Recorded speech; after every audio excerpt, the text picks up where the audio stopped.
Opinion: Caitlin Clark owes no apologies for recognizing white privilege. It's been a bad couple of days for the racists and bigots who thought Caitlin Clark was one of them. First, Clark said she recognizes there is an element of white privilege to her stardom, that the black women who laid the foundation for this current explosion in interest in women's sports were never afforded a spotlight as bright and intense as the one that shines on her. Then, when conservative crank Megyn Kelly criticized her for saying that, Clark doubled down. "I feel like I've earned every single thing that's happened to me over the course of my career. But also, I grew up a fan of this league from a very young age," Clark said Wednesday when asked about Kelly's comments. "My favorite player was Maya Moore. I know what this league was about." For those unaware, Moore was transcendent when she was running roughshod over the WNBA, leading the Minnesota Lynx to 4 titles in 7 years and winning MVP honors in both the regular season, 2014, and WNBA Finals, 2013. Add in her Olympic gold medals and her titles and Player of the Year honors at UConn, and she's quite possibly the best there's ever been. But Moore's impact went beyond the court as a cornerstone of the WNBA's social justice efforts. She and the Lynx were among the first athletes to protest the racist policing of black and brown people, and she retired early to work on reversing the wrongful conviction of the man who is now her husband. Clark has talked often of the influence Moore had on her, and it is clear she didn't just mean on the court. Like I said, the WNBA has only been around 25+ years. I know there's been so many amazing black women that have been in this league, and continuing to uplift them I think is very important. That's something I'm very aware of, Clark told Maria Taylor during an interview at the A Year in Time event. Clark was the magazine's Athlete of the Year. Few athletes, especially at a young age, can be as thoughtful or as direct as LeBron James and the U.S. women's national soccer team in calling out hate and the marginalization of minorities. That seemed during the season to include Clark, whose criticism of the racism and homophobia spewed at other WNBA players, by some people claiming to be her fans often, came only when she was asked directly about it.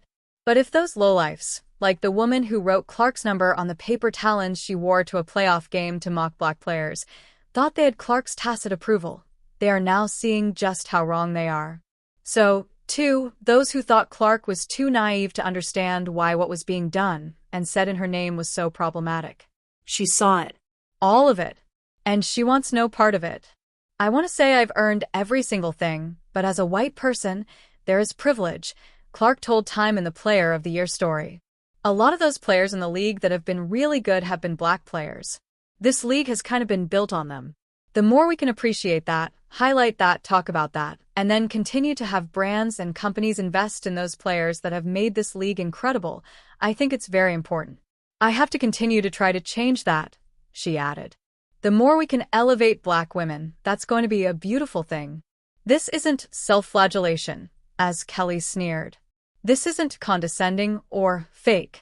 This is a young woman recognizing that while, yes, she's worked her ass off to get where she is and deserves every bit of the spotlight she commands, she is also the beneficiary of an American society that continues to give white people primacy."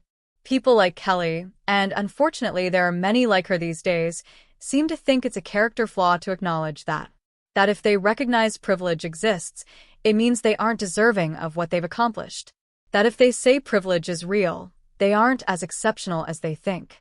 Which very well could be true.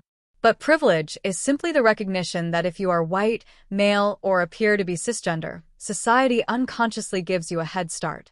It is why a white person can walk into a store and be greeted with a smile, and a black person gets followed around. It is why a man is assumed to be capable of doing a job and a woman is deemed to be unqualified, no matter what her resume says. It is why someone who appears to be straight can live their life without judgment while someone who is gay or transgender has their body and personal life policed. It is why a straight, white woman who can knock down logo threes at will is celebrated and black women who are equally talented and charismatic play in the shadows. Particularly black women who are also LGBTQ. Women's basketball is already better for Caitlin Clark. Her comments this week are an indication the world will be, too. While that might outrage Kelly and some other of her so-called fans, it will do more proud.